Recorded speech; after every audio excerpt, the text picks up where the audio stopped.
This episode of the Kind of Funny Gamescast is brought to you by Blue Apron. For less than $10 per meal, Blue Apron delivers seasonal recipes along with pre-portioned ingredients to make delicious home-cooked meals. Blue Apron knows when you cook with incredible ingredients, you make incredible meals. So they set the highest quality standards for their community of artisanal suppliers, family-run farms, fisheries, and ranchers. I've never heard the word fisheries until this. So you learn something every day, ladies and gentlemen. Whether it's Japanese ramen noodles, wild-caught Alaskan salmon, or heirloom tomatoes, Blue Apron is bringing you the best. Some of the meals available in this beautiful month of July. We're talking spinach and basil pesto gnocchi with summer squash, green beans, and fresh mozzarella. Spiced pork tacos with avocado, pickled onion, and elote? Greg, can I get a ruling on this? I'm sorry, what was it? Elote style corn? Elote? Elote. I have no idea. They serve it in Underdogs, though. Summer vegetable pizza with garlic, lemon, broccolini. If you didn't know, we're big fans of broccolini here. They're kind of funny. What, Greg? What do you got? Can we curse in the ad? No, let's not. Okay, bye. Check out this week's menu and get your first 3 meals free with free shipping by going to blueapron.com/gamecast. Yes, that's right. Gamecast. There's no S in there. GAMECAST. We'll get that fixed probably for the next round. You will love how good it feels and tastes to create incredible home cooked meals with Blue Apron. So don't wait. Remember, blueapron.com/gamecast.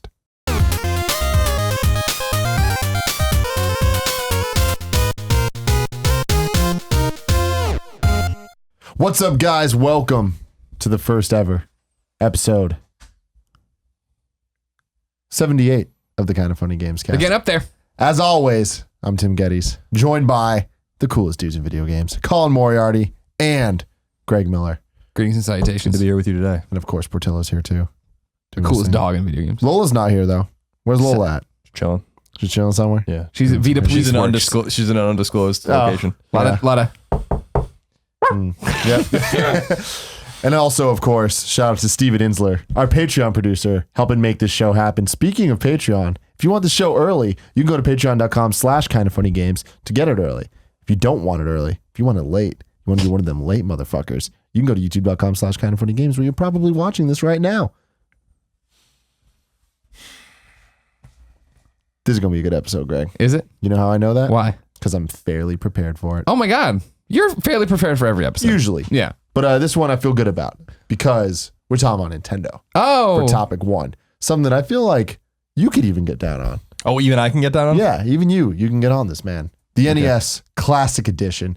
Before we get into this, I want to read the press release that Nintendo sent out for this thing. Because I feel like the press release is one of the most important parts of this specific announcement. It's a very different Nintendo.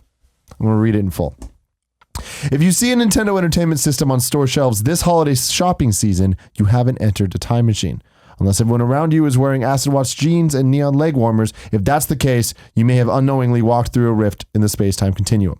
The most likely scenario is you're setting eyes on the Nintendo Entertainment System NES Classic Edition, launching in stores on November 11th at a suggested retail price of $60. That's right. The NES is back, but this isn't the same NES that you fondly remember. This new nostalgia-fueled system is near identical. It's a mini replica of Nintendo's original home console and plugs directly into your high-definition TV using an included HDMI cable. The console comes complete with 30 NES games built in, including beloved classics like Super Mario Bros., Legend of Zelda, Metroid, Donkey Kong, Pac-Man, and Kirby's Adventure. The system comes packaged with an HDMI cable, an AC adapter, and one NES Classic controller, which is patterned after the iconic design of the original NES controller.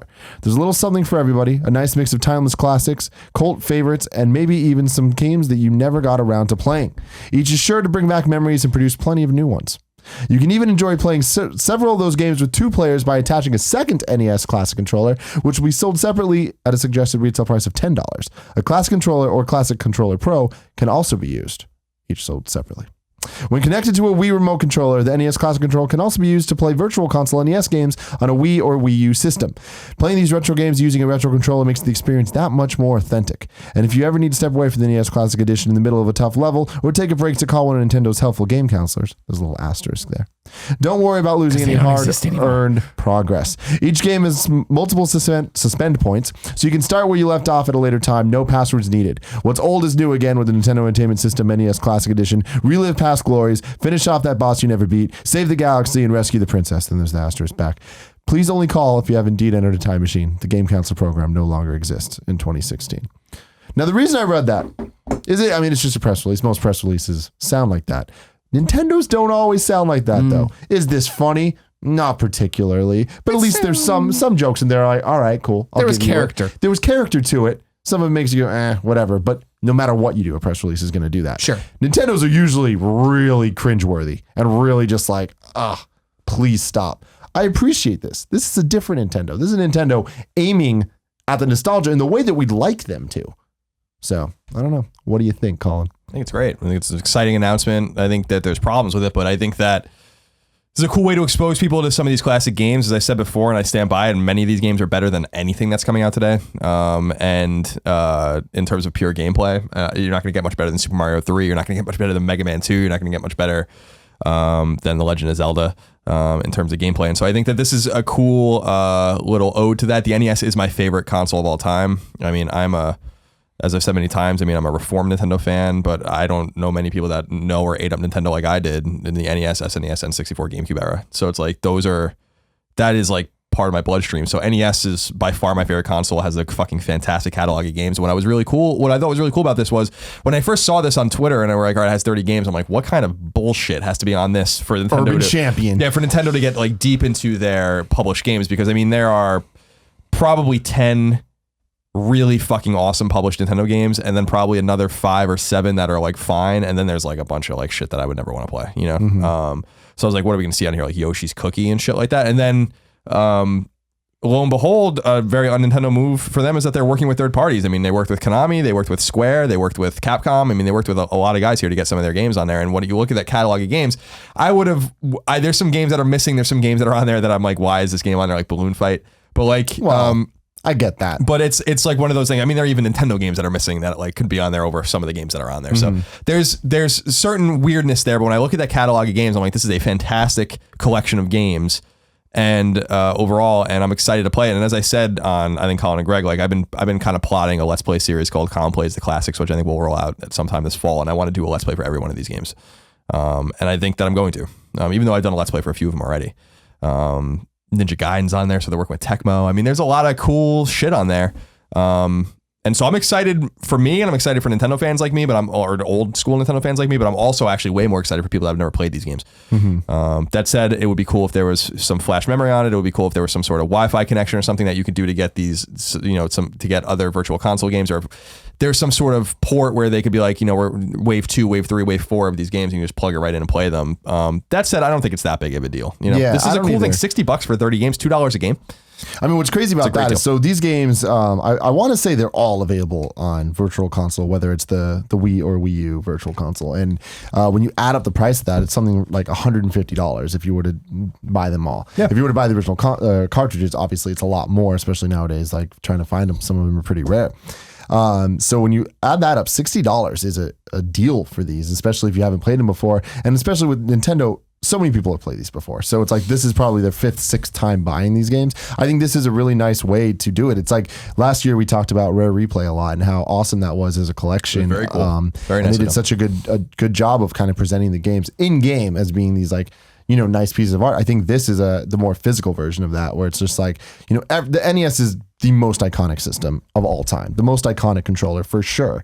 And I think this is a really cool way to kind of get in touch with the Urban Outfitters kind of generation of people, where it's just like, even if you're not a gamer, you still think the NES is cool. It's like, I feel like back in 2002-ish when they did the GBA series for the NES. What was that? The 20th anniversary or something like that? Yeah, with the e-reader card? Yeah, that was 25th. Yeah, it must have been the 20th. No, 85, 95, 2005. It must have been maybe even the 15th anniversary. I don't know exactly why they did that. 85 was Western release for NES, and GBA obviously was summer 2001. So I don't know what it was. It was some celebration I don't know why they did that. of the NES, and on GBA they released all of that, like a bunch of these games. A couple others like Urban Championship, which was like, why the hell would you do that? But those are $20 games, which was almost full price for a GBA game back then. Which was worth it for some of them and not worth it for others. You know, like I think it would have been worth it for Legend of Zelda or. Yeah, no, I remember I bought Zelda, and that was where I beat Zelda for the first time. And they were also cranking those games out on. Didn't a lot of those games appear on Game Boy Color? No, a couple of them. What am I? Yeah, I'm seeing the box art in my mind. The box art was GBA that they did when it was like the NES box art. Yeah. They actually did the GBA SP that looked like the Famicom or the NES. You're right. And that was super exciting. But again, like when you think of the price of that, and then throughout the years there was Virtual Console and then the Wii U Virtual Console. So it's like you're buying the same games for $5, $4, whatever it is, over and over.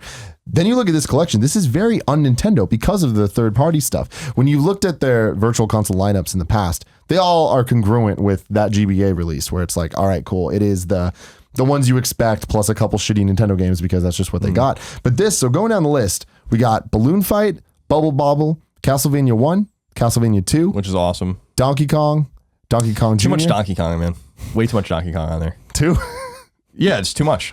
They're very different games. And Pac-Man on there too. We'll get to that. Double Dragon 2, Dr. Mario, Excite Bike, Final Fantasy, Galaga. That's the weirdest one. Final Fantasy? Yeah, that's the weirdest one for sure. That's the only role-playing game. And the depth of that game is like way more than any other games. I'll be interested to see how people take to that. The original Final Fantasy I think is fantastic. Class-based, hardcore as hell. I'll be interested to see how people take to that particular one. It made me wish that they worked with Square already on this. Why didn't they get Dragon Warrior? Yeah, that's interesting. That was a weird one. So then the other thing about Final Fantasy that's interesting is it's just the first one, and there's better versions of that game out too. Yeah, you know? I mean, well, it being the first one's not surprising because 2 and 3 were Famicom games, but we didn't get them till later. We never got them in the States. The bigger surprise to me was like what you said, the PSP version of Final Fantasy and Final Fantasy 2 are way better. But again, exactly, that's not what they're dealing with here. Galaga, Ghosts and Goblins, Gradius. Ghosts and Goblins is a weird one to be on there. Yeah. Ice Climber, Kid Icarus, nice. Kirby's Adventure, Mario Bros. Yeah, I love the original Mario Bros. Mega Man 2. All right, so this is a weird one too. So Mega Man 2 obviously is an iconic Nintendo game. I'm a little surprised Mega Man 3 is not on there too, or Mega Man 1. So like 1 and 2 or 2 and 3. But anyway, Metroid, Ninja Gaiden, which Pac-Man. is awesome again. Fucking awesome game. The original Ninja Gaiden is fucking classic. There's just some classic fucking games on here, man. But again, why not all 3 of them? Pac-Man, Punch Out, Star Tropics, Dream. Super C, which is that's a weird one. Contra? Yeah, I don't understand why Super C's on there. The Super C's fine, but like it's not Contra. Yeah, I don't know why Contra wouldn't be on there. And Star Tropics being in here is fucking cool too, by the way. That's a really underplayed, appreciated. A lot of people don't know what that game is. Wasn't that one of the very Zelda-like? That one came out on the GBA thing. I'm pretty sure. You probably did. Super Mario Bros. 1, Super Mario Bros. 2, Super Mario Bros. 3. Tecmo Bowl, Legend of Zelda, and Zelda 2. It's a great lineup, dude. Now, that's the thing. When you look at this kind of is the all-star lineup of NES games. And yeah, there is a couple things missing here and there. But it's like, this is way better than I would have ever imagined. You telling me there's going to be 30 games on a Nintendo console that you just get, and you get these? Yeah, Pac-Man being on there is like, and them calling that out, I don't remember that port being exceptionally good, but. Well, I think a big thing too that you need to remember is Smash Bros. So like Smash Bros has made a whole bunch of things relevant in Nintendo in a way that they weren't before. So that's why Balloon Fight to me is obvious. Like Balloon Fight's gotten so much love over the years that there is a nostalgic factor for people that didn't even grow up playing it just because of Smash Bros. Yeah, I respect that. There's a few games that I would have loved to be on there. A lot of people were saying like, "Where's Kung Fu, the Irem game?" Yeah, we were talking about. I guess they didn't. I don't even know who the fuck owns that IP anymore. Kung Fu would have been nice on there. I think Castlevania 3 not being on there. I know that they have Castlevania 1 and 2. I was authentically the biggest surprise on that list. Really, like, is Castlevania 2. Now I love that game. Simon's Quest is fucking awesome, and Simon's Quest is really a precursor to the open world role playing games we play today, and certainly a precursor to the open world Metroidvania style games before we ever had that name for it. But I was surprised to see it on there because that game's very divisive. A lot of people don't like that game. Mm-hmm. So I'll be interested to see it. That's like, so if you don't mind me taking your phone, the Castlevania 2 and Final Fantasy, Ghosts and Goblins, and I would even say like the original Ninja Gaiden are the games I'm actually most interested to see what people think about. Mm-hmm. Because Ninja Gaiden is hard as fucking balls. So I'll be interested to see So how it's that. Ghosts and Goblins. And Ghosts and Goblins is almost impossible. Yeah. Like that. I mean, it's beatable, but that game. The funny thing about that game is you have to beat it twice. But I think that's why it's on this list. Is because when people think about old Nintendo games, I think Ghosts and Goblins is one of those ones. Like to me, I'm surprised Paperboy's not here because that's another game that's just like that's a Nintendo game, even though it's not Nintendo. Sure, but it's like for an outsider like me, like I know Balloon Fight after years of people talking about Balloon Fight, and Paperboy would make a lot of sense. Mm-hmm. Yeah, so I'm thinking in my mind like of my NES catalog and like what's missing on there, and I think that Castlevania 3. I think you can make a case for any of those Mega Man games too. A lot of the Capcom games like DuckTales and stuff are licensed, so you can't. I understand why those games aren't on there. Chip and Dale and stuff like that. Ninja Turtles. Yeah, Ninja Turtles, obviously. I mean, I would have loved to see the original, like the Ultra Ninja Turtles on there, but TMNT 2, which is the arcade game, would have been cool. But again, a lot of license issues there. Pac-Man's I think the interesting. biggest missing one out of all this is Duck Hunt, and I think that the reason is you can't do it without the light gun. But I mean, that is obviously the most iconic NES game besides Mario. Yeah, so it's gonna be it's Colin Moriarty Let's Play extravaganza off of this fucking machine. I'm super excited about exposing people to some of these games because now like I would have loved to see Life Force on there. There's games that are, if you want to be nitpicky and really get into it, I think the original Metal Gear would have been really fucking cool to put on here. But again, the NES port of Metal Gear is not really well remembered. It's the MSX port that people really love, or the MSX original of Metal Gear. So, but then again, we were talking about Pac-Man. The Pac-Man port I don't remember being very good, and people don't play Pac-Man; they play Miss Pac-Man. So like I don't. So there's I'll be interested to see how that works out, but I shout out to get Star Tropics on there. Shout out to getting, to avoiding garbage, or not garbage, but I really thought like you're going to get like a Nintendo published game like Yoshi's Cookie and fucking whatever. So, I'm glad that, they avoided that. It's cool we got Kirby too, because Kirby is a later game for the NES. So we're getting kind of the whole lifespan here. I'm really interested to see what the system actually is, like what hardware it's running, because it uses the same proprietary thing that the Wii U or the Wii remotes use. So you can buy the NES controller, connect it to the Wiimotes and use that.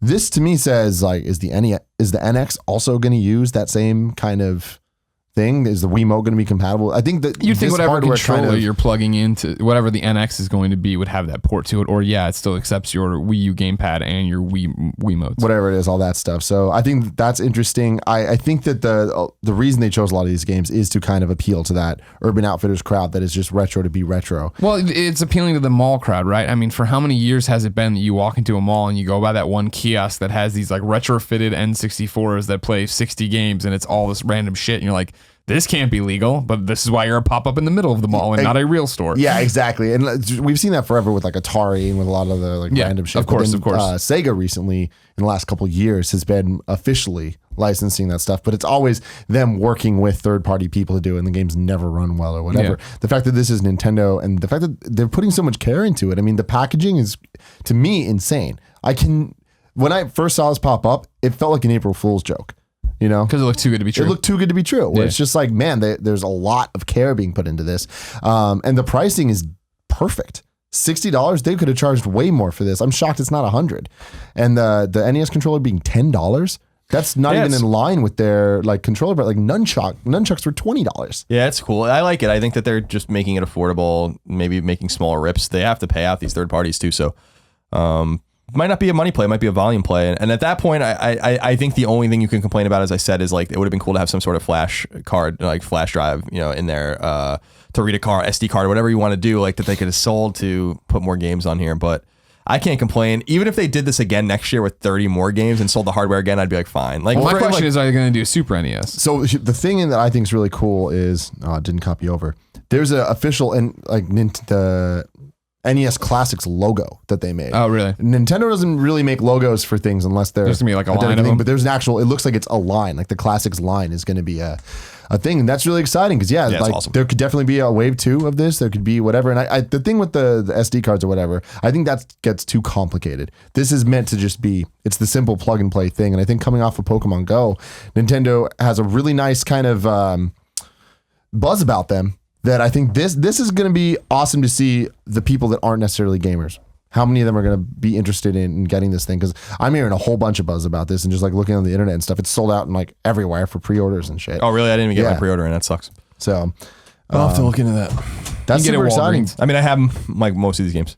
Well, that's the whole thing. Like, and that's what I think it applies. I mean, it's the form factor. It's the, looking at this retro device that you remember so fondly. But yeah, you could go play these games on any one of these virtual consoles. The thing is that when I first saw this, before I started reading about it, the first thing that came to mind, I was like, wow, they're manufacturing a new Nintendo, and like, are they going to make, like, I thought they were going to, like, it was like cartridges and everything. Like, I was like, that's like, for a second, I was like, that's fucking awesome. But then it became this smaller thing, which makes way more sense than them making a new NES or whatever, because if they're going to do that, why wouldn't it be the top loader? And that's why I think for Wave 2, if they made another console, the form factor for the Wave 2 should be the top loader, and it should be another set of 30 games, all third party, which would be cool. Then we could really explore the nitty gritty of fucking some of the games that people really enjoyed. That might be a little more under the radar or whatever, but I think this is going to be huge. If they do another one, they're doing SNES. I actually think they're going to go Game Boy. Yeah, I was going to say Game Boy would be next. I think they would jump to just like a little, like, I don't even know what the form factor would be. Much smaller, maybe more Game Boy Pocket-esque, and then have just a whole bunch of Game Boy games on it. The Game Boy library is a little different though. Like, it doesn't necessarily have games like this, because it's like I can't see them putting the Pokemons on it, for example. Yeah, it's spread. Well, the library is spread out as hell too, but the SNES would be awesome, and they probably will do that. That's when you really have a problem with what games you put on there, because I actually think that their first party output is way more limited on SNES and overshadowed by third party greatness. I mean, for every Link to the Past or Super Mario World, whatever you have on there, you have fucking Street Fighter. You have a million fucking games that are coming from third parties as they really ramp down. Like, and even when you think about their first party output on NES, a lot of that was very front loaded. They were publishing all the games to begin with, but when you get to like 1989, 1988, 1990, you really start seeing a lot of great third party games that overshadow their output. Mario 3 sneaks out in there, but so does Mega Man 2, and so does, a bunch of other shit. So I think the SNES would be way more interesting. I'd love to be behind closed doors with these guys, figuring out what games they were going to put on there and how they were going to try to license them, because you can have a really good fight. I mean, you can make an SNES just with role-playing games. Mm-hmm. Like that, which would be so cool. I was talking to Greg about this. I'm really excited that this came out of nowhere and none of us saw it coming, and it didn't leak at all, and it was just one day just announced and it was official, because that says a lot for the NX, where it's like all these things that are leaked or whatever, there might be nothing leaked from it, like hardware wise. The fact that this is a piece of hardware that exists that we knew nothing about until it's happening is really exciting to me, because it shows that Nintendo is capable of keeping secrets in a day and age when secrets are really hard to keep, especially when it comes to hardware and stuff like that. Like, you look at Apple with the iPhones and stuff, people know exactly what it's going to be a year before it happens, and also all the PlayStation Neo and the Xbox Scorpio and all that stuff. So, speaking of those, topic 2, I want to look at the rest of the year and kind of look at all the conferences we have coming up and see where game announcements are going to be made and kind of predict what we think is going to happen at some of the big shows. So we had E3 already this year. We're gearing up now for there's a lot of little things here and there, like the PAXs and the GameStop expos and whatever, but games aren't usually announced there, at least not big ones. Gamescom coming up. Looking at the dates here, we got Gamescom August 17th. Then we got Tokyo Game Show September 15th. Then Paris Games Week October 27th. Nothing in November, and then we assume PSX in December. New York Comic Con's in there too, right? Oh yeah, New York Comic Con, but again, that's one of the we have Comic Con this week. I know. There'll be some kind of game. Little things here and there. Trying to save you. Yeah, that's early October, I think, for New York Comic Con. But I think these are the ones that, like, the big guys have typically had press conferences. Now, it's already been said that no Sony conference, no Microsoft conference for Gamescom, but Xbox will be doing the Xbox Fan Fest over in Gamescom. We don't really know what that is. It sounds like kind of like a mini PSX, but yeah, I'm sure it'll just be come play all these Xbox games. Yeah, but cool off in here, play these Xbox games. They haven't said if there's going to be an actual like conference though, even at their own thing. You know what I mean? But there won't be, right? You can't. I mean, they made a stink about not doing a conference at Gamescom. So I would think this would just be their way to get fans controllers and have them play. But I mean, did they say that they weren't doing one at all? Like, I mean, that's the same thing as like EA saying they're not going to do an E3 press conference, but they did the EA Play press conference. Sure. So I don't know. No, I don't think either were doing conferences. So yeah. So then, when do you think we'll get? Do you think we'll get something from? I'm assuming TGS will get some Sony. Sony does sometimes 2 conferences at TGS, like a pre-TGS conference or some sort of thing, and then they do one at TGS. Yeah, Sony will definitely do one at TGS. I just don't think anything of consequence for the Western market will come out there. But you'll get some teases. I mean, if you're into Japanese role-playing games, if you're into Yakuza or Gundam or whatever, and some very specific third-party partnerships with Bandai Namco or with Idea Factory or with whoever is putting out a lot of these games that sometimes don't or oftentimes don't come to Western markets. I think you'll see some of that. But I like the TGS press conferences because they're interesting. But like I because I'm a PlayStation fan, but I don't expect anything out of them. And obviously Microsoft is kind of just all but given up in Japan, so I wouldn't expect anything out of them either. We'll see. With Ni no Kuni, do you think that's more of a PSX thing again, or no? I think that they have to now make that game relevant to the Japanese audience. So maybe you see that there, but we already know Ni no Kuni to exist. So I don't. If you've seen TGS press conferences before, a lot of it is just their sizzle reels, pricing, things of this nature. So I don't expect that there's going to be like a crazy amount of relevant information coming out there. But their shit does come out there every once in a while, for sure. I mean, we know that from working at IGN. We used to cover that conference. I think Ni no Kuni will be in a sizzle reel at TGS for sure, but I think you'll get more information on it at PSX at the end of the year. Mm-hmm. Just because that is a game that sold better here. And I understand they need to make it relevant, but that's also not how you do stuff, it seems, in the Japanese market in terms of making things relevant. Yeah, I'm assuming we'll see some more stuff on Final Fantasy 12 and those type of things. So remember at TGS, that's where they announced Final Fantasy 10 back for the PS3. So then Paris Games Week, October 27th. Nothing's been officially said about that, but what do you guys think is going to happen? I don't think Sony will do it.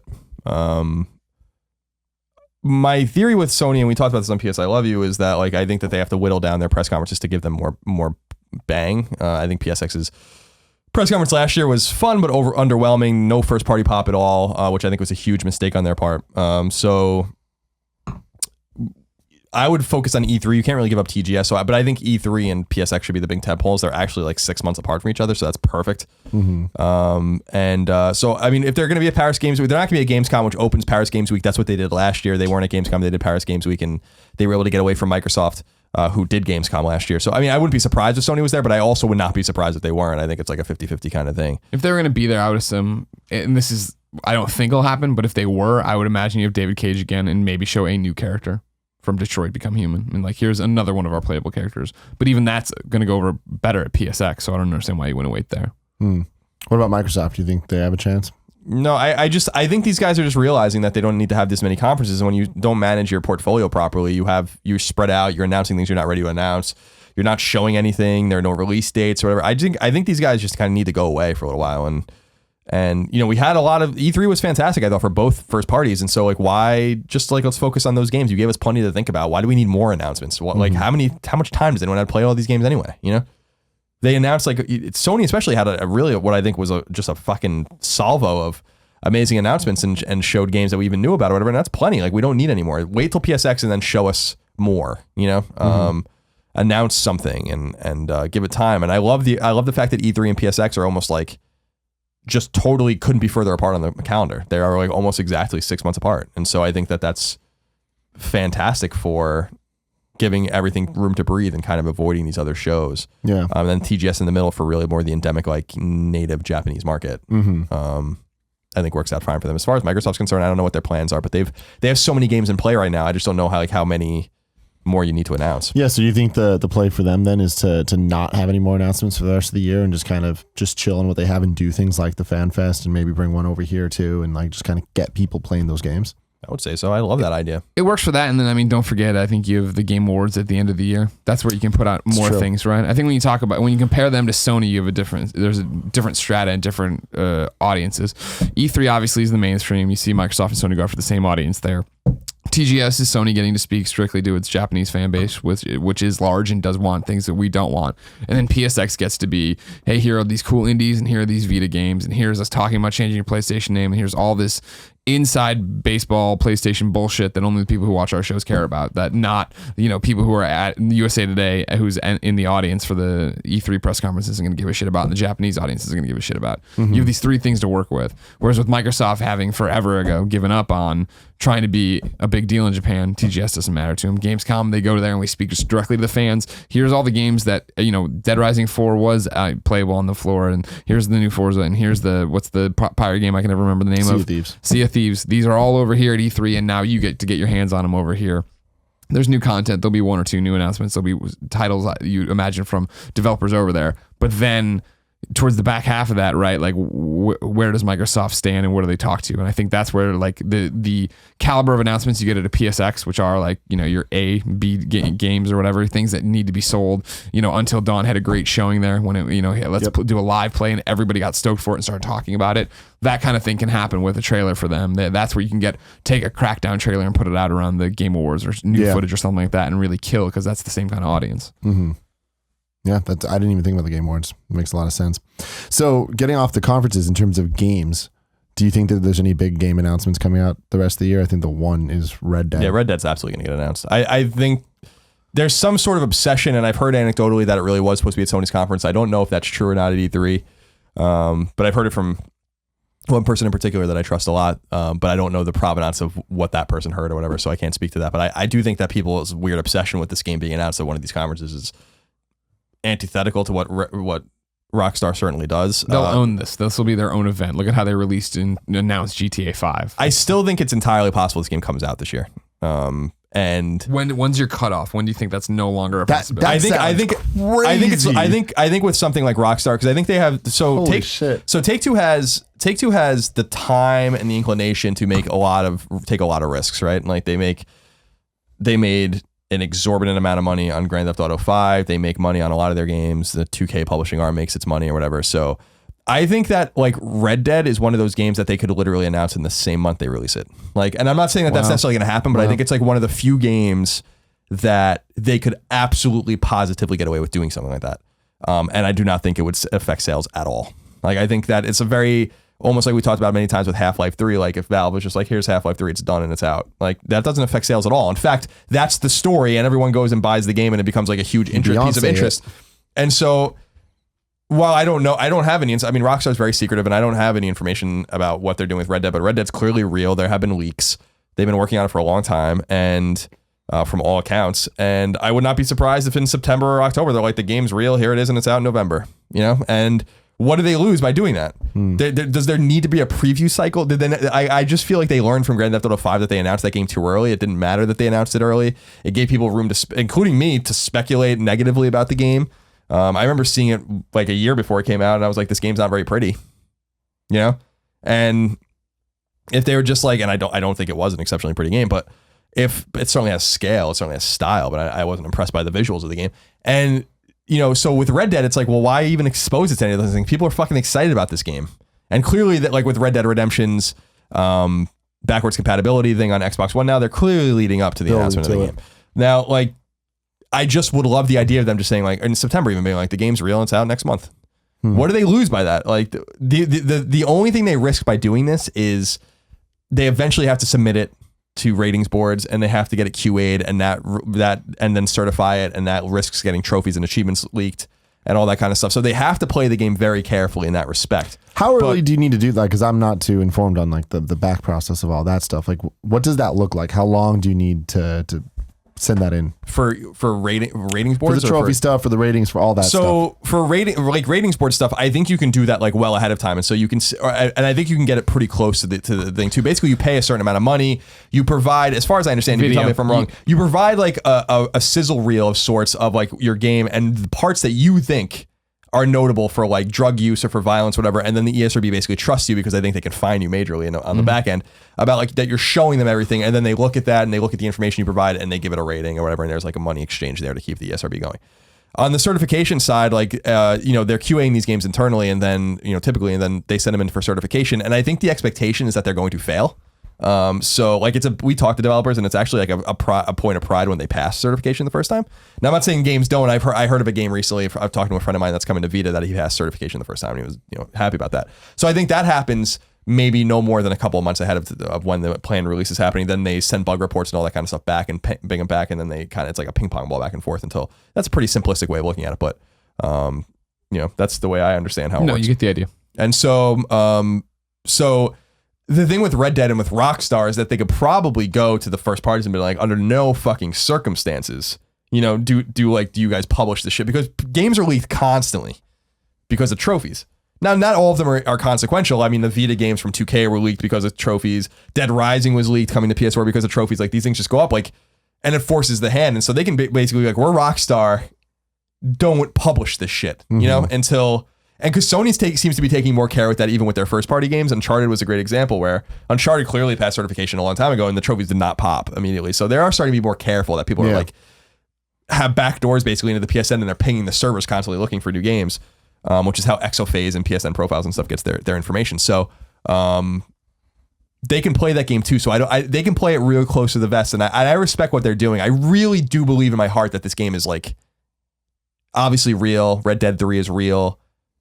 That it's probably almost done, or maybe even close to being completely done, and that it's imminent. But who the fuck knows? I want to believe that it's imminent. Oops, sorry. No problem. I think at this point I'm thinking spring, right?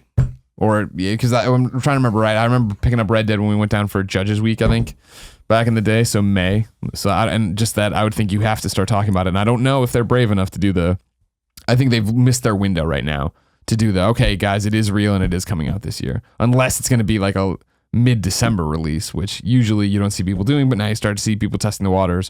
Gravity Rush is happening. Just Cause before. Far Cry used to inhabit that spot. This year, South Park Fractured But Whole. Like, there's people playing around in December, but generally you don't do that. But again, when you're Rockstar, you don't have to worry about missing the Black Friday sales. That's not what your audience wants. Yeah, and I think that they're Rockstar's bullish, but and Take-Two's bullish, but above that, they have nothing to lose. They will dominate. Regardless of when that's the thing is that game will fucking dominate. And if anyone has anything to fear, it's actually Call of Duty and Battlefield and those other games. Not that they're going to sell demonstrably worse necessarily, but it is going to take mindshare away from games that always dominate that area, because Red Dead is one of those games where it's like, if it comes out in the middle of November, it's going to sell millions and millions and millions of copies. It doesn't matter, and it's going to take all of people's attentions away. And imagine a bold kind of plan from Rockstar where they announce the game literally 4 or 5 weeks before it comes out, and they're like, we're just going to deluge you now with information, and you're going to be fucking so excited about it. And by the way, aren't you so thankful that we didn't fucking stretch this along for 18 months like everyone else does? Isn't that cool? You had no idea a month ago this game existed, and a month from now you're going to be playing it. And here's all the information you need, and we're not going to spoil anything for you. Some video, some mechanics information. We're gonna leak things out every day for 20 days, and then you're going to have the game in your hand. What's wrong with that? That doesn't make everyone excited. That's so much fucking better than the way games are handled right now. But the thing is that they have the power to do that. And a lot of people don't have the power. They have to tease these games out. But I tell you, man, that people have to look at Bethesda's experience with Fallout and note that it worked, and they can probably cut it even closer. But there are, again, only a certain amount of games that could possibly do that. And I do think that Red Dead and Grand Theft Auto are certainly those kinds of games. And so I'd love to see them do something bold and unusual like that. And I think that it will continue to prove that you don't have to tease, you don't have to have bull shots and preview the game 5 times and blah, blah, blah, blah, blah. Like, who gives a fuck? That's such an old way of doing it. So I don't know. I still have hope. I still really do believe that this game's coming out this year. But I have no reason to believe that other than that. Like, I just feel like that's the case. It's not like I have heard anything from anyone because I haven't. Yeah, man, that'd be crazy. I really hope that happens. The last thing is the NX. Me and Greg talked a little bit about this last week. But X is going to give it to you? X is going to give it to you. That is, in fact, truth. But there's going to be a Nintendo event this year. They've at least said that the NX will be revealed later this year. I assume that means they're going to hold their own event somewhere. They're not going to do it at one of these events. When do you see that happening? September. Really? Yes. I say late November, early December. When the Wii U was announced, it was announced at E3, and then it wasn't until November that they kind of did the real big blowout thing. They did it over in New York. I remember I had to go there, and that's when they talked about the Wii U TV or whatever, which was supposed to be a big thing for the Wii U. That didn't work out. And when they announced Bayonetta 2. So that was kind of like their one solid hit that they got in, and then everyone's like, all right, well, whatever. But so yeah, I kind of see them doing that. I think it'll be New York. I think it'll be November feels right, but it might be a little too late. I don't know. September sounds early to me. What makes you think that? Before everyone starts playing games for the fall, I think that you have to. So we're talking about who has the power and who doesn't, right? Now, Nintendo, anyone who's announcing hardware has power, inherent power, because people are interested in it. But I think Nintendo's lost so much goodwill that, in the hardware front, that I just don't know that they want to mix it up in November with people's mind share being just spread across a bunch of different games. And so I think September's safe. It's open. It gives them time. If the spring announcement of let's say March as NX comes out, this gives you 6 months lead in, which I think is great for hardware, and gives them time to announce and explain and get people hands on it, announce future events where people can, press and gamers alike can maybe go try it out or whatever. I just think that if it's supposed to come out on the Q1, Q2 cusp, which is what it sounds like. Talking about. So exactly. So late Q1. I think November's too late. Like because they're risking. So with hardware, you do risk leaks, huge leaks from Foxconn and all these guys. It's not beyond reason that NX is already being manufactured. So the longer you wait, the more you risk losing the control. And so I think that like they have to do it soon. It might even be in August. Like I just think November's too soon. At that point, like there's just going to leak and there are going to be fucking pictures of this thing coming out. And See, I like November because I think that you get on the other side of what you're talking about. Yeah, people will be playing games, but people want to hear about something new. Beforehand in September, I feel like you do have it of like, that's great. And I'm also excited about this game, that game, this game, that game. You get on the other side of Black Friday and it is that, cool, I have the games I want for the most part, albeit, no South Park.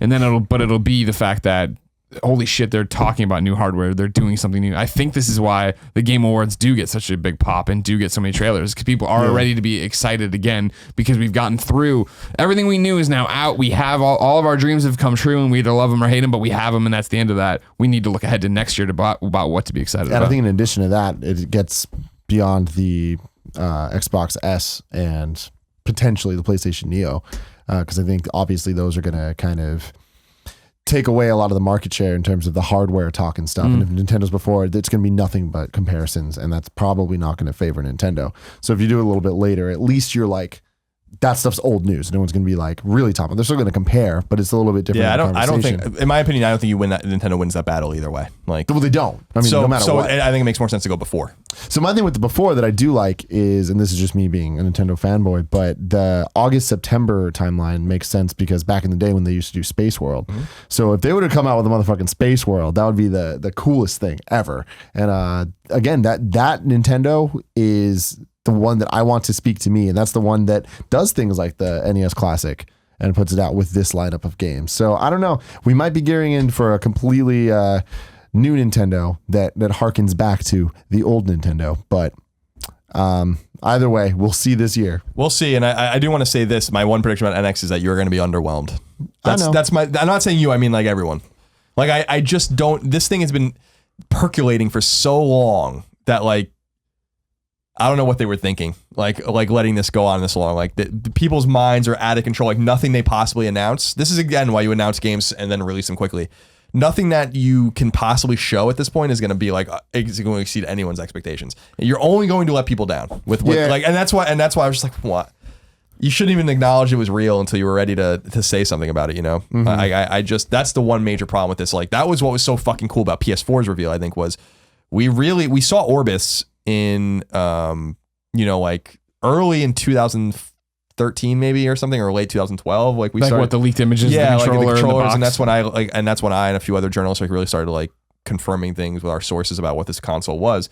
But there was no time to even develop what the PS4 was until they showed it and or announced it. They didn't actually show it until months after they announced it, but that worked to their advantage in a major way. I think that the less you let everyone's imaginations run wild, and people's imaginations with Nintendo have been running wild, every little fucking trademark, every little patent, everything, like everyone has all these expectations, and I just do not think it's going to meet the expectations of what we have for it. In fact, I think it's going to be something a little different than what we all think it's going to be, which is going to underwhelm. And I hope it's going to be a hat. That's great. Exactly what it is. I hope I'm wrong, but it's probably not going to be very powerful, and it's probably not going to be this amazing dynamic multi-tiered system that we hope it's going to be. But I hope I'm wrong. I hope Nintendo fucking punches everyone in the face. But like, where's the evidence that they've done that at all in the last 20 years, actually, at this point, with the exception of the Wii, which was just this flash in the pan, a very popular flash in the pan, but maybe DS was the last one.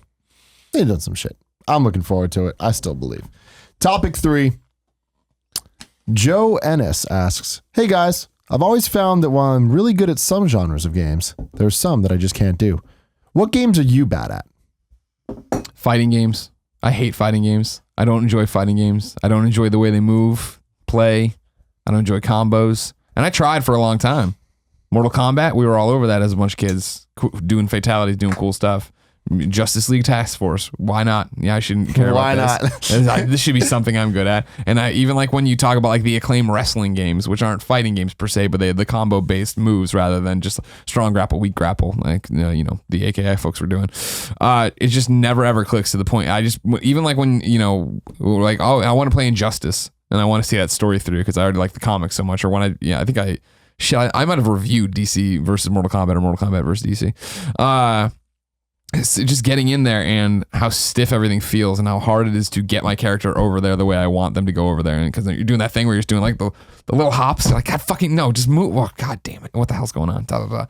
And it's one of those that I can now. I mean, yeah, I don't try. You know what I mean? Like when I play Injustice, what I would do is go through and play. And then when I'd get beat, then I would just put the controller down and let it beat me twice more. Because then when you do it, they just fucking take it. They just take it in the story mode so you can get through them. Because I just want to see the cutscenes. I don't want to do any of this crap. I don't want anything to do with this. But dialing back to like when we did play Mortal Kombat and when we were playing, games like that in Mike Boylan's basement on Genesis or whatever, it's like I was playing and I was trying and I was still just not having a good time and nothing clicks. It doesn't click for me. That franchise doesn't work, or that genre doesn't work for me in terms of how it should all come together to make an enjoyable experience. Yeah, I'm not good at them either. I do enjoy them a lot though, and I like playing to my capabilities. Sure. And watching Evo. Did you guys watch Evo at all? I didn't watch it this year, but a guy from Long Island murdered us. So that's the only reason I was even. It was insane this year. I mean, it's always insane, but just seeing the spectacle of Evo itself is just like, good Lord. Their set was. You see the set at all? You see any pictures? Yeah. My God, it's just like a giant cube of just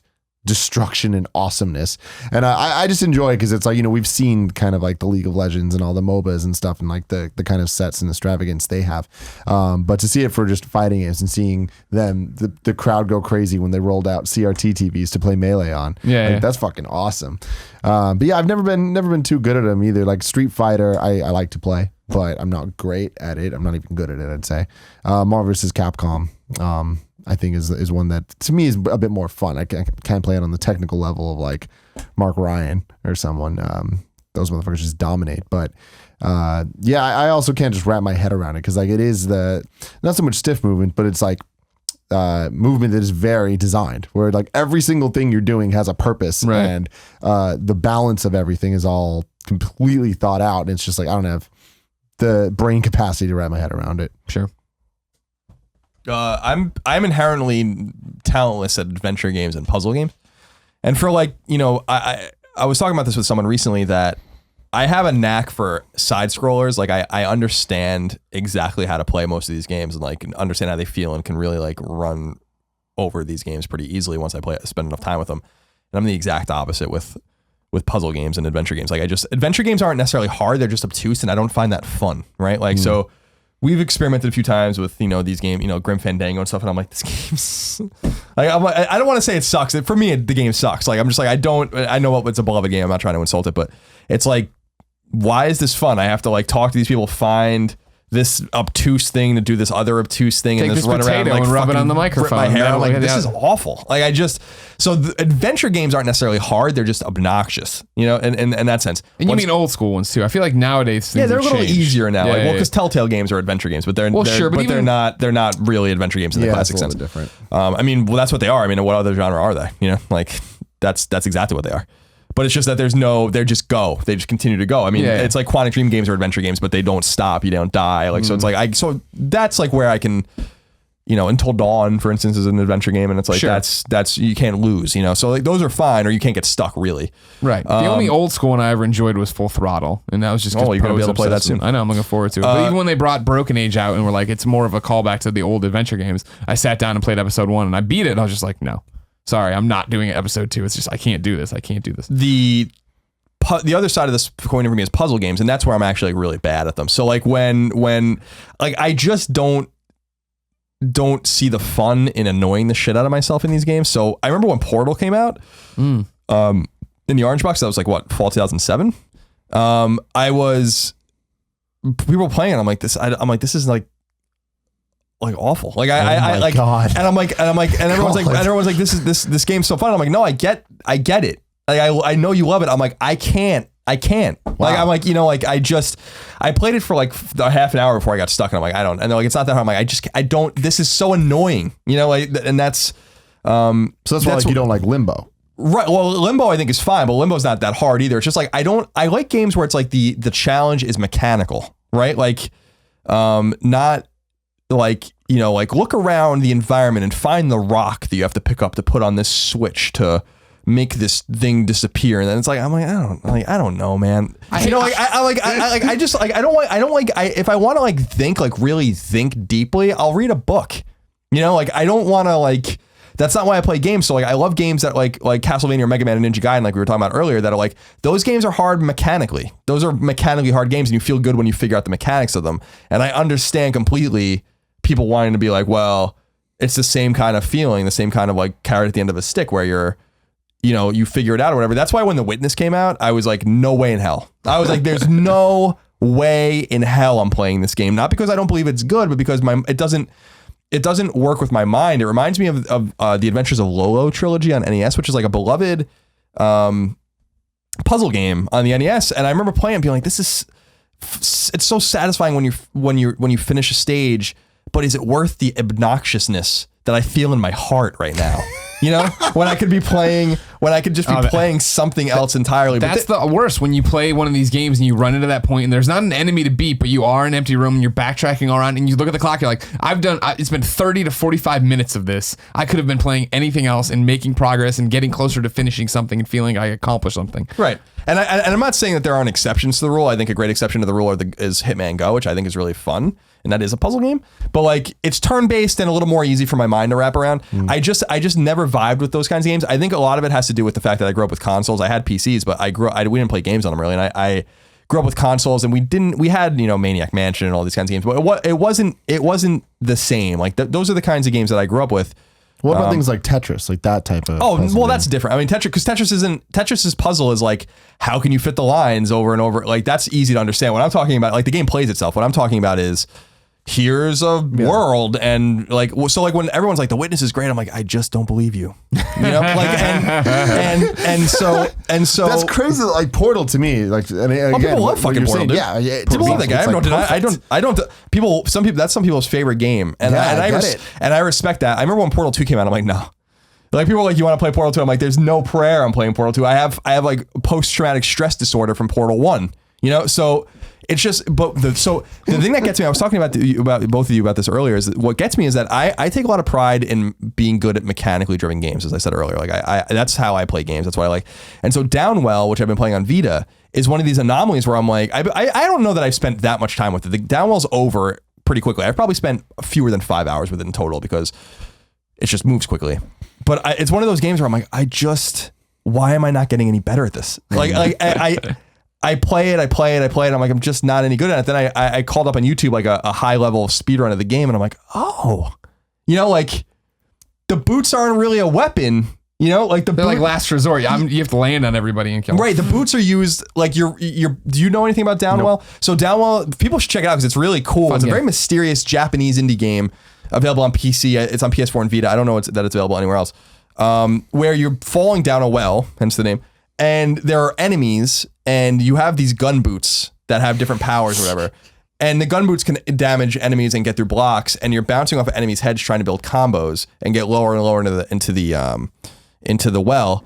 And it's all about combos, but it's all about speed. But I was playing, I'm like, do I play carefully? Do I play it with some sort of precision? Do I play it with speed? And I just couldn't figure it out. It's a mobile game. Yeah, it's available on mobile too. And I couldn't imagine how you can possibly play it on mobile, but I believe people do, because it's so tactile in my mind. You only play it with the X button and the D-pad. That's it. And what I realized was that no, you use the gun boots to so the gun boots have a certain amount of ammo, and then when you land, the ammo refills. And so what I didn't realize was that the ammo was refilling when I was bouncing off enemies' heads, and so you use the gun boots to stay off the ground and land another enemy, and then the boots, and then you build up these like ridiculous combos and build up scores and all that kind of stuff. But even after I understood it and started playing, I'm like, I'm only marginally better at it now. You know, it's one of those games where I'm like, for all these hardcore games that I'm great at, I'm like, fuck. Like I actually almost take this. It's almost like the anti-pride. Like I'm ashamed. It was my last flight where it finally clicked on me. Of like, don't shoot everything. Bounce off of them. Yeah. Oh, okay. But even once I figured that out, I'm not any like I'm getting further into levels. But I'm not. And it's one of those things where there are enemies like with a white sheen on them, and then there are enemies that are hard colored, and the hard colored enemies you can't bounce off of. You only have to kill them with the boots, and then it's totally heinous. Like but I like it. Like there's something about it where that keeps drawing me back because I'm bad at it. As opposed to the adventure games where I'm like, fuck this shit. Like I couldn't care less about any of these games. This Downwell game, because I should be good at it, but I'm not good at it, is harkening me back every night. I pick up my Vita and play every a few night times. for 4 hours. Like I only for literally 10 or 15 minutes. I'm like, I play this and I'm like, fuck this game. And then I put it back down. You can't stop thinking about it. I can't. Like, so it's funny. Like, so even the games that I probably should by design be good at, I'm not. At least in this particular case. So, but I find much more pleasure in the games that are like that don't use the brain in the thinking man's way, but use the brain in the brute force. Like, I'm gonna finesse this. Ninja Gaiden, which we were talking about in the first segment, is a great example of that, where that game is so fast and so fluid. It's Mega Man meets Castlevania. And what I mean by that is it's faster than Mega Man. But it has the Castlevania sub-item thing where you're like hitting candles and getting, and then I'm like, it's so fast and so good. And when you're good at, like when I watch someone play Ninja Gaiden, I judge them completely on how good of a gamer they are, you know, like, cause that's like that's a litmus test for me. I understand why people are bad at Mega Man. You know, I understand why people are bad at Castlevania. It's very stiff, but Ninja Gaiden feels perfect. And so you can really judge a man or woman on their gaming acumen by putting them in Ninja Gaiden and seeing how they do. Seeing what happens. Yeah. For me, it's first-person shooters. I am so bad at killing things with that. My aim is just off for some reason. Just does not click, whether it's mouse and keyboard or controller. I just can't do it. Now, that's why games like Overwatch are so great to me, because I don't need to kill people. It's all, you know, random objective-based stuff. Totally into that. But for some reason, like even back in the Halo days, like Alfredo would be out there killing, I'm gonna go and capture the flag, and I'm all about that. But I'm not good at shooting things. I'm not, for some reason, I can never be comfortable with the aiming sensitivity. Whether I boost it up, bring it down, it never feels like Goldilocks. Nothing's perfect. It's never right. Gotcha. And it drives me crazy. So it's because it's like that is such a basic thing that I feel like that is kind of the modern day standard of, are you good at games? I'm not good at games. I know that, but this is proof of why not first person shooters. I've noticed over time, because I think I'm loath to say that I'm good at shooters because I don't play them competitively. I think I'm good when I play against a hard AI or something like that. But I've noticed that I like to put the sensitivity all the way down almost. So like I really have to move the gun, and I find that I have a lot more control that way. It's crazy with Alfredo because he's definitely the best gamer I know overall, just regardless of genre. What about Jackie Big Plays Butler? I mean, she does things. Okay. But Alfredo is really good at shit, and specifically first-person shooters. But it's funny talking to him because over time he's gotten worse, and he's like, dude, like me getting old, my reflexes aren't the same. And he's like, I've had to change my sensitivity over time just because I can't keep up with it. I'm like, that's crazy that he plays on that level, that's something that he noticed, you know? I was better at games when I was 10 than I am now. 100%. Like, there's no doubt about, like, I used to fucking murder some of these games. Like Kid Icarus.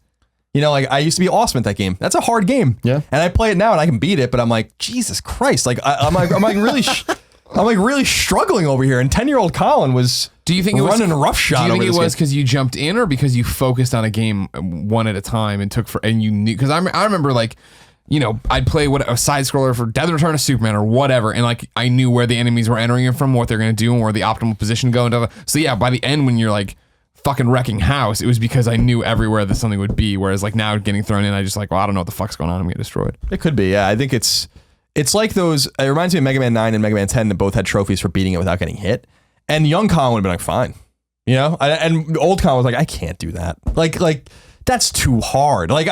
Even for me, that's crazy. That's just too much. Those are some of the rarest trophies you can get. And I was like, I got the trophy for beating it without dying and all that kind of. I mean, that's not a problem. But I'm like, you gotta be. And I was watching people do these run throughs of this where I'm like, I don't even know how the fuck you figured some of this shit out. Like, this is too, I don't have time for this anymore. But when Mega Man 2 and Mega Man 3 came out, I would have beaten that without getting hit. I would have totally done that for fun, you know?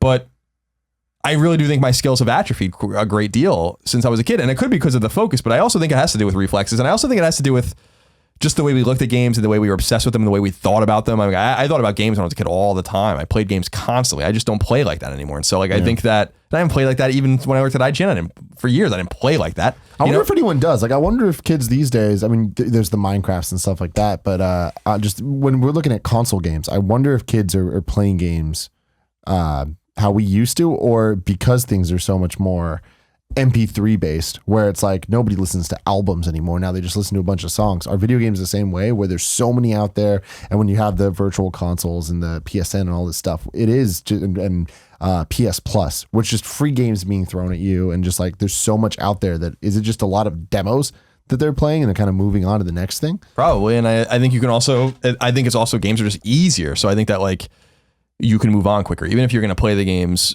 all the way through, you're not going to run into too many games that are as hard as those games on that list from the first segment at all. You know, what game comes out today that's as hard as Ninja Gaiden?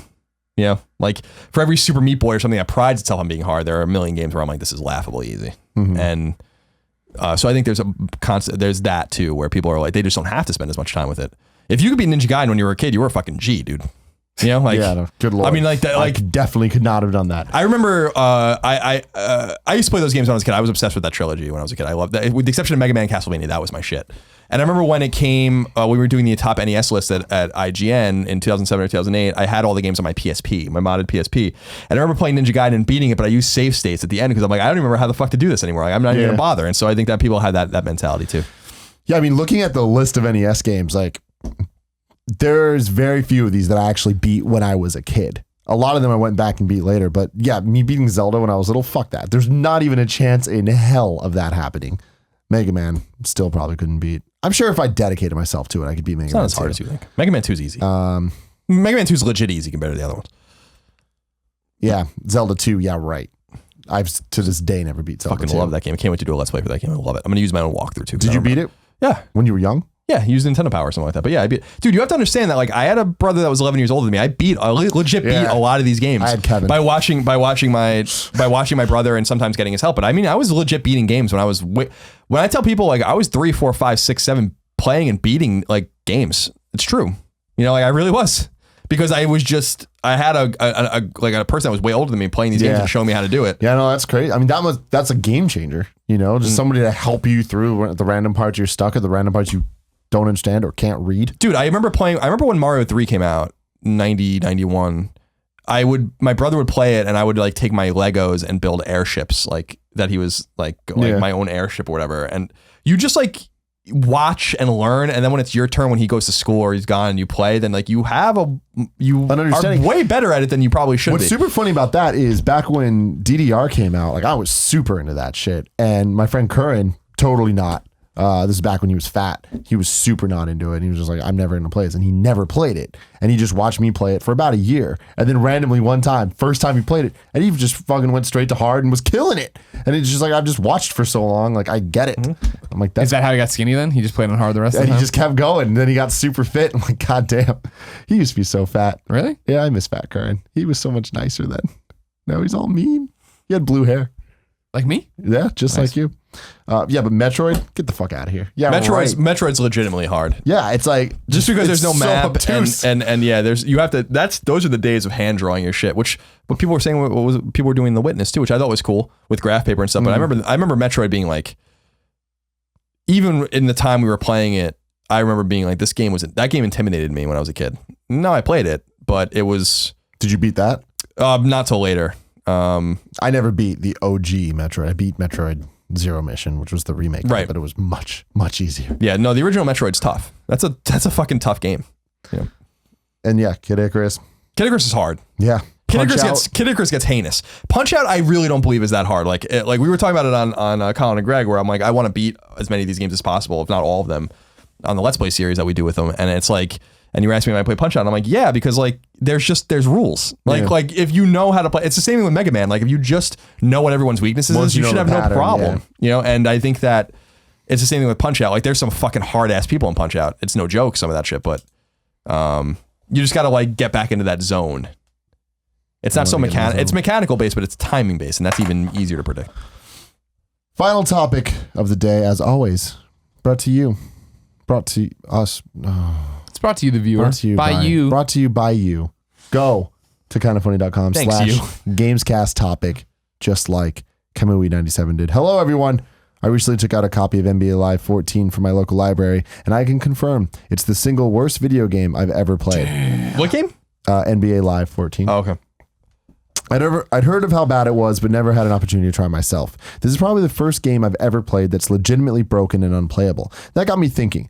We've been in this next generation for a few years now, so now that both consoles have a substantial library of games. So my question is, what's the worst game you guys have played on this generation's consoles? The worst game. Oh, no. I have 3 answers. Jesus. One for each console. The worst is on Wii U. I'm going to give it to Sonic Boom. That game is utter trash. When we did the Let's Play of it, Colin, it was infuriating because there's been some bad Sonic games. Yeah. But Yeah, this is a whole new level of just, it's an atrocity. Xbox Loco Cycle. That game sucked, was not fun, and what the fuck? Like, I remember seeing that for the first time, being like, huh. If only we had the Minority Report back then. That was like, that's a strong, hard no. Hard fucking no on that shit. What? Like, how did that make it past any like pitch at all? And then, yeah, it was so broken and not fun at all. Yeah. And then PlayStation 4, I just got to go Knack. Fuck Knack. I really don't like Knack. Knack was rough. Yeah, Knack was rough. It was bad. It's weird because when I'm thinking of like broken games and stuff, I'm stuck in PS3 era, right? Of like Naughty Bear or Amy or all these things that would be there. And like this generation around, I can think of games I didn't enjoy. Like that Ghostbusters game we just played was not fun, but it wasn't like a broken mess or something. Yeah, and that's the problem is I think that when you think about this, a lot of the broken games that aren't the worst thing ever. Like Knack's not the worst thing ever. Right. It just it sucks. That but like Warframe Assassin's game I didn't Creed enjoy. Unity, is broken. I didn't play it, so I don't know. But like I'm assuming people would say that. What else is there? I'm trying to run through like my download queue, things I've played that, just stupid PSN games I've bought. Another Wii U one, Mario Power Tennis or whatever. That game kind of sucked. Was it Power Tennis? Is that what it's called? That was Power Tennis. Mario Power Smash? I don't know. Some of the Smash was in there. Ultra Smash? Ultra Smash, yeah. Smash? Ugh. Smashy Smash? That was no bueno. But again, it wasn't broken. It was broken. It's almost as if the real Nintendo champion couldn't win. It's kind of weird. Maybe that's when it started pulling away and the real Nintendo champion came to live. You got anything, Colin? I can't think of anything that's like outwardly broken. I go to last gen for that kind of shit. Amy is the epitome of that for me. G Buttersnap says, "Hey Greg, Colin, and Tim, and especially Kevin. I have a question about Lego Dimensions. Hey! With Disney Infinity going the way of the dodo, that pretty much opens the licenses to other Toys to Life games for their properties, specifically Lego Dimensions. Obviously, Star Wars is almost a shoo-in to join the Dimensions roster in the future, and with there being multiple Lego Marvel games, one could assume they would join up too. However, with DC being a big part of the Dimensions already, do you think Marvel won't join the party, or do you think this is our opportunity to finally get that head-to-head DC/Marvel clash so many have been hankering for? Love to hear your thoughts and sincerely thank you for being the coolest dudes in video games." I think there's a great shot at it. I don't think it'll be a clash. They will definitely not pit it as DC versus Marvel, but I definitely think this is the goal. I mean, to his point, I remember being so adamant talking to on a podcast once about the fact that there would never be a Lego Marvel video game because there's already Lego DC and it's owned by Warner Brothers, and so why would they ever do that? And then they did the game standalone. You're like, oh, that's weird, but there's no way for them to mesh up, whatever. And then Disney came around, did all this stuff, and we're like, all right, well, that's the end of Disney Infinity is going to be its own thing, that Lego will be its own thing.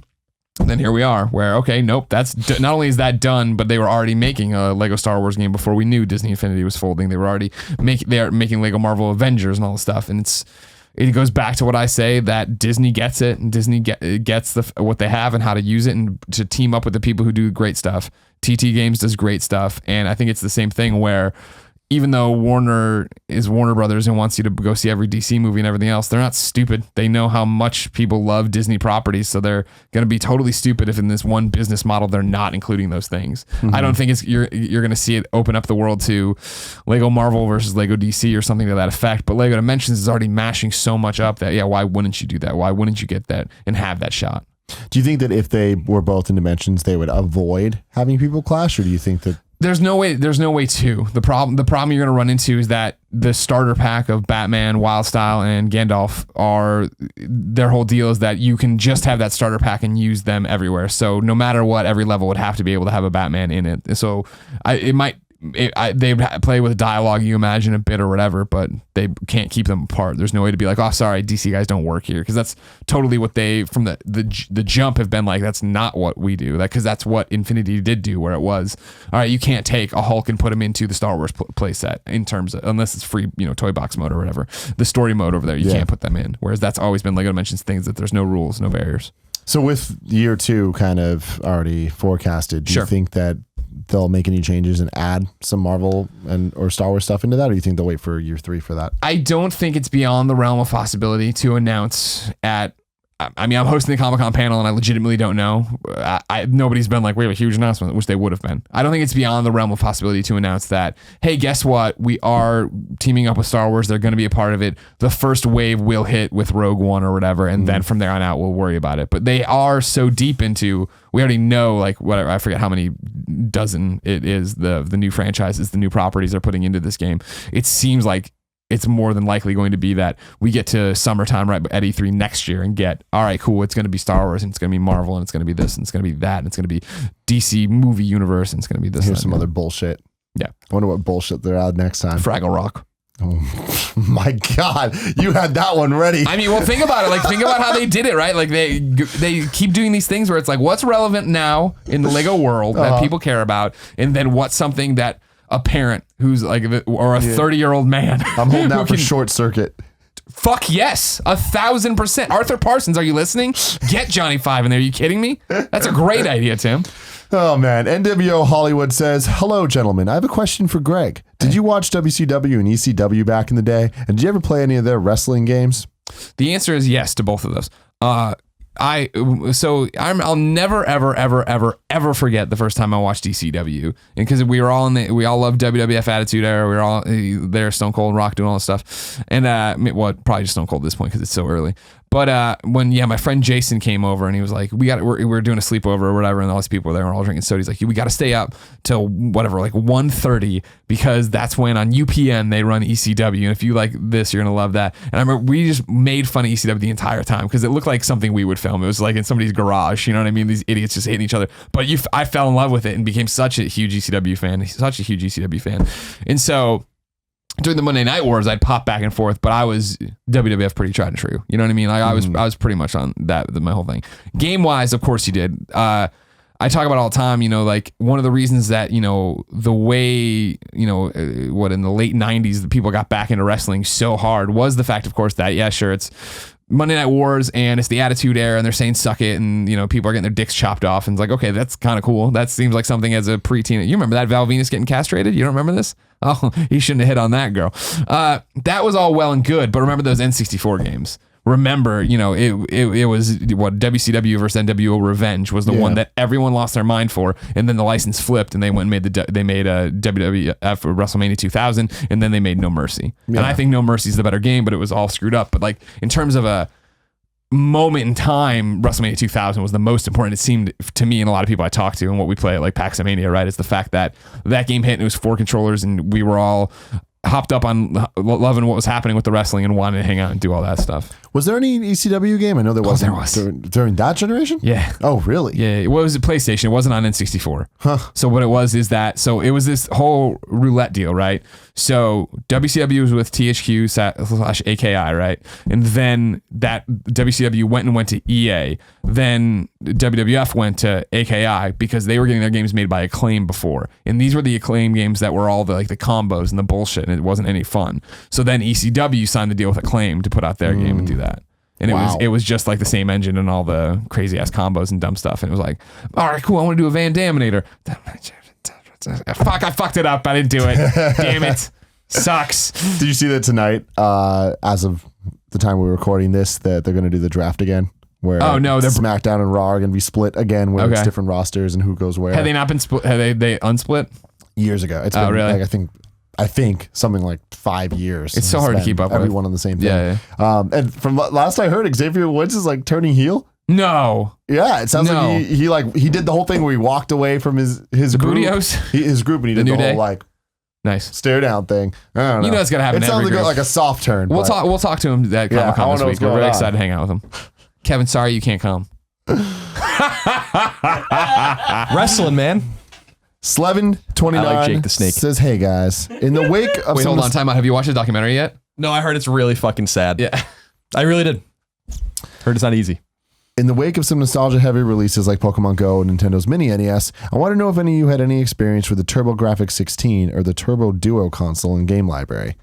My family had both before we got a PlayStation in 97, and I used to love bringing friends over that had Nintendos or Super Nintendos or Segas to show them some of the best games on the console.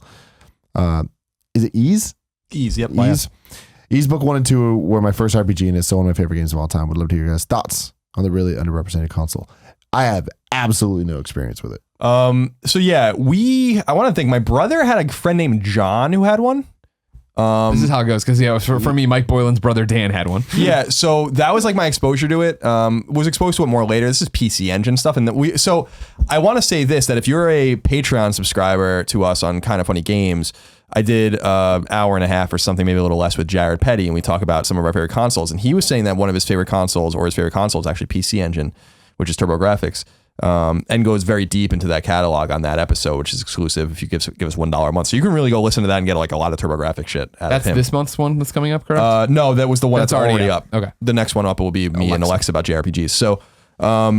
So yeah, but my exposure to that's really minimal. I remember the East games being really exciting to me. And I remember when Wanderers from East, which is the third East game, came to SNES, and that was a big deal. Because those games were really locked for a while behind like this thing no one had, like only a few million people in the West had it. But yeah, everyone knew, or at least I knew someone that, and people like had their connections. Neo Geo was the same thing, even rarer and way more expensive, where it was like, someone knows someone with a Neo Geo, right? Like I think my brother's friend PJ had one. And you can like use your memory cards. And it was a very, complicated kind of thing. But these were like almost, when I was a kid on the internet in the mid 90s, these are very mysterious systems. I remember I had a whole list of role-playing games. I was so obsessed with JRPGs and like the games that I missed because I didn't have these fucking consoles. And like, who the hell was going to buy a TurboGrafx or even a Turbo Duo, which is like even fucking weirder. So, I just remember going over and watching people play Bonk. Bonk, yeah. Bonk was Jim Riley being obsessed with Bonk at IGN. He was obsessed. What was he obsessed with though? He had Airzonk. Airzonk, right? He had Bonk and Airzonk. He had the world record or something. TurboGrafx Classics. Airzonk. What the fuck is Airzonk? I don't even remember. What the fuck is Bonk? Oh, you remember Bonk? No, I don't. Little dude, giant head. He was a little caveman. Yeah, you would know it. Oh, yeah, He bonked things. Yeah. Huh. I never played it, but I have nobody played it. They just knew who he was. Man, all right. Reverse Flash says, hey, Tim, Colin, and Greg. In recent years, Konami and Capcom have dropped the ball on a lack of their big IP getting new installments. Mega Man, Castlevania, etc. One IP from Capcom that is surprised hasn't received a proper sequel is Okami. This game seems beloved by many gamers, and I was wondering why you guys think they haven't made a proper new entry in current platforms. Because every time they try, they fuck it up. The re-release that had IGN's logo on the box art. That was the best. My God. That was the fucking best. I loved that. That's like one of the best things that ever happened. Ever. I couldn't believe in it. the history of life. I was like, that's so good, man. That's amazing. Were you guys at IGN at that time? Yep, we were oh my totally God. there. That was how'd that go? I remember everyone was out. fucking, it was hysterical, dude. I was like, that is the funniest thing I've ever seen in my life. How the hell that happened? Capcom's so weird. I think Okami's not as big as people think it is. And what do you mean by that? Not as big. It's like what I say about Mirror's Edge. Like because we're in this like little circle, we expect that everyone wants an Okami sequel. Just like everyone wants a Mirror's Edge sequel, except for they didn't and no one bought it. And it wasn't very good. So, but wasn't there an Okami? Wasn't there an Okami sequel on DS? 3D, yeah, not 3DS. DS, yes. Okamiden or whatever. Yeah, but it was different. Okay, so and they re-released it on the PlayStation as well with the Move, right? Yeah. And I played it again on PS3 for a little while. I mean, it's like that's definitely not the egregious Capcom shit that's sitting dormant. Like Okami is definitely not the game that comes to mind when I'm like, why isn't there a sequel to this? Onimusha is the fucking franchise where I'm like, why is this dead? What are we nuts? Like what's happening here with this game? Mm-hmm. I still feel like I'm sure John Reno wants to come back. All I want's an Onimusha 3-2. I just don't know if you really believe that game's good or not. No, I love that guy. I legitimately love that game. More than the first two. Yes. You like Onimusha 3 more than Onimusha 1 and 2. It controls like a game should control. Not all tanky and shit. No. Onimusha 1's great. Onimusha 2, I'm not a big fan of. Onimusha is probably the first fantastic PS2 game. It's a lot. Well, maybe the Bouncer, but a lot of people. Not the Bouncer. I love the Bouncer. The game's way underrated. Way underrated. No. It is perfectly rated. It is rated. I wanted to like the Bouncer so much. I remember getting that. I liked it. I liked the Bouncer. I remember Ryan Clements and I were simpatico with that. He also liked Folklore. Yeah, he did. He gave it a 9. The opening cinematic of Onimusha 3. That alone. It's so bad, dude. Onimusha 3 is so fucking totally awesome. Weird. It's such a weird game. I remember buying it and being like, this sucks. Why am I shooting a gun? Awesome. In an Onimusha game, why do I have a gun? It's why am I even in modern day in an Onimusha game? It doesn't really make any sense. I like Samanosuke. He's my boy. Yeah, Samanosuke's great. That's why I like 1 and 3. I never played Dawn of Dreams or whatever the fuck The fourth one? Is it Dawn of Dreams? Yeah, the fourth one's great. That was a late PS2 I heard it was game. really good. It's a but really yeah, great game. I just never got it. And it controls like the way you want it to. Yeah, I know. I can imagine. But yeah, 2, I don't know. I didn't like all the other characters. I didn't like switching between all of them or whatever. But give me Jean Reno. I'm into that. I don't know. I still don't I'll believe switch that to you him like any it. day. I do. I want it back, please. Oh, speaking of PS2 classics, I'm super excited about this. A couple weeks ago, we were talking about which ones we want. I said Connecticut. Connecticut's there. Mm-hmm. Yeah, it's coming. I didn't out. know that shit. Yeah, they did a video. Santa Monica. That's Sony Santa Monica's first game. Yeah. People might have seen that they released a video, like a retrospective on that game, because there's some people that are still working at the studio that worked on it. Oh, I need to check that out. Yeah, it's cool. That's super awesome. I love that fucking game. Anyways, ladies and gentlemen, this has been Kind of Funny Gamescast. We will see you next week. I love you.